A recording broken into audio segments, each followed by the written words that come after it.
Hello and welcome back to my YouTube channel. So today I'm going to show you guys how to make this very yummy and very moist banana loaf. So first things first, make sure your hands are clean. Then let's go through the ingredients. So you'll need about 4 to 5 ripe bananas, 2 cups of flour,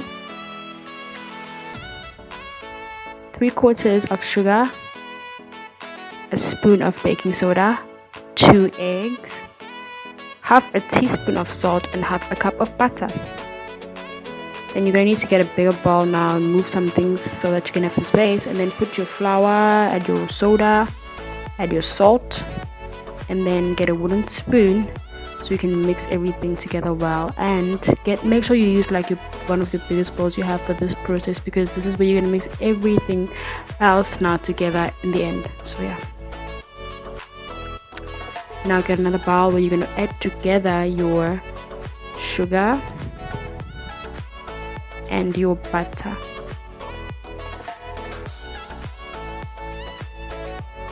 So you can decide whether you want to use a wooden spoon or whisking machine for this one. It's up to you, but I prefer using a whisking machine because it's so hard for me to mix sugar and butter if the butter is not that soft. So yeah.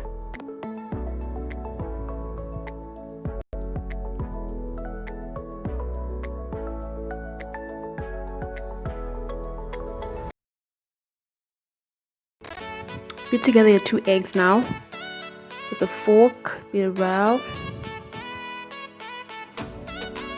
And then you're going to want to add your 2 eggs now into your sugar and your butter mixture.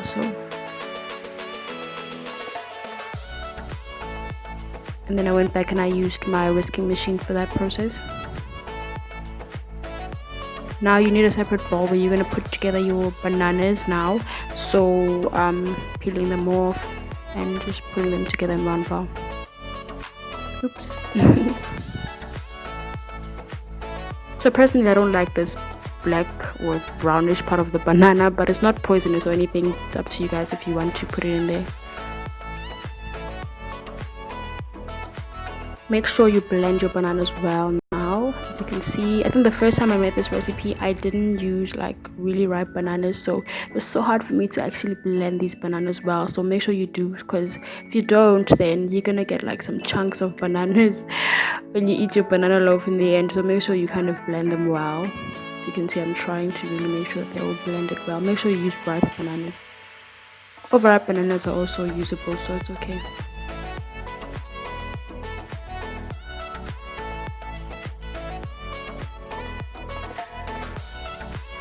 So this is what it should look like in the end. So you're gonna add now your bananas into your sugar and butter egg mixture. Mix it well. I'm using a fork for this process because if I use a whisking machine then I'll be over mixing. So do not use a whisking machine for this process because you'll be over mixing and it won't taste as nice. That's the mistake I also once made. So also when you are blending your bananas, don't use a blender or a whisking machine or anything. Just make sure you use a fork.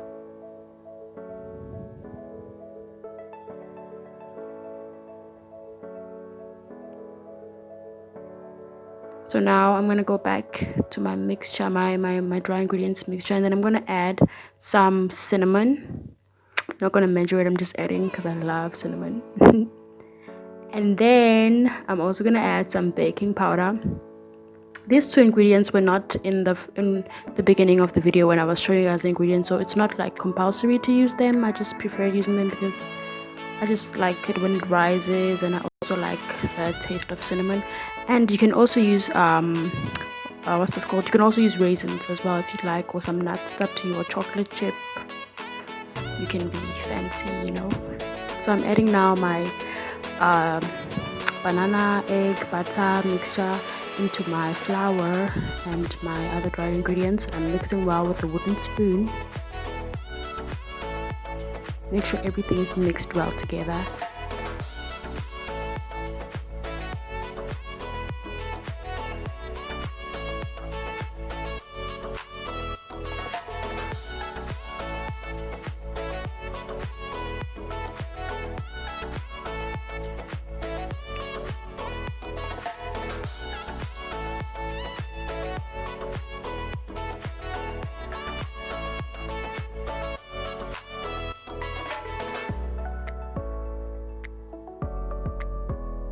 So there you have it. It's all mixed well now. I'm gonna put it into my pan, and I'm using a loaf pan. So yeah, because I'm making a banana loaf. So make sure you get everything in that pan. Try to scrape as much as you can. You need every ingredient.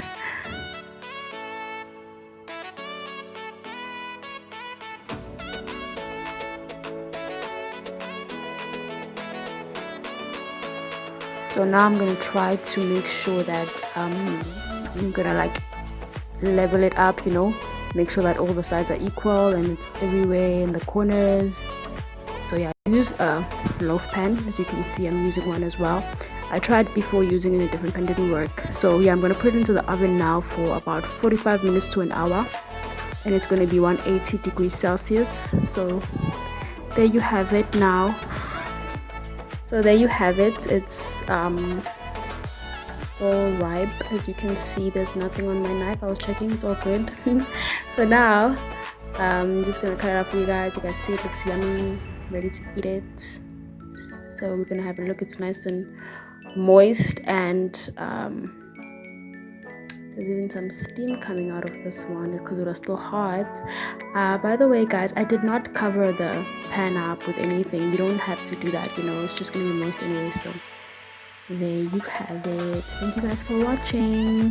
Hope you enjoy. Love you guys so much. See you in my next video. Bye.